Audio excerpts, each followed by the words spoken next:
Well, hey guys, I got a little update on the backhoe. As you can clearly see, I've already taken the engine out. And for any of you guys that has ever taken an engine out of a Ford backhoe, you know it's a job.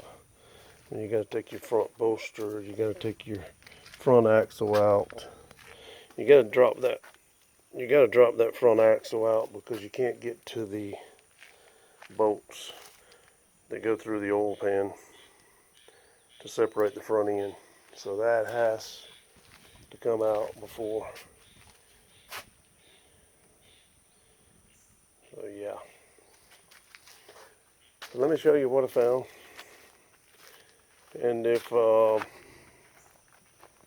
any of you guys are interested in seeing some of the work actually being done, I might can make that happen. It's just a time thing with me. But here's the engine. And to be honest with you, this engine looks brand new on the inside as far as the paint and everything. It's never been out. Nobody's ever been into this engine. I think it's got like probably close to 6,000 hours on it, which is impressive. But I found the problem. And this is a problem I've never had before on any of my engines. We spun a rod bearing on number 4. Now the guy told me he crunked it up one morning, it was knocking, and diesel mechanic told him it was maybe an injector stuck open because it was smoking bad too. But that's simply not true.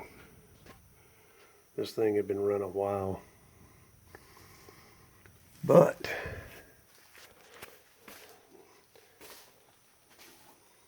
what was happening, the number 4 piston wasn't coming up far enough to ignite the fuel.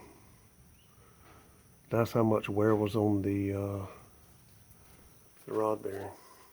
Now I've looked at these cylinders. I'm hoping I can get away with a home. I gotta run it down to the machine shop and see. Let them mic it out and all. I don't have a bore gauge. But if I can get away with a hone, I'm sure going to do that. But if not, I will put sleeves in it because it's just too much work to cut corners here. But I will say my piston is already sticking out of the block 7/1000 of an inch, and the book says 0 to 12. So if they put sleeves in this engine and deck it, I'm going to be pushing it. And I really don't care to cut the top of the pistons. So I'm going to have a little talk with the machine shop on that. But yeah, I'll get back with you guys. I'll get this thing taken apart and get it checked. And I'll definitely let you know. Now, I don't know if the crankshaft can be fixed or if I'm going to have to buy a new one.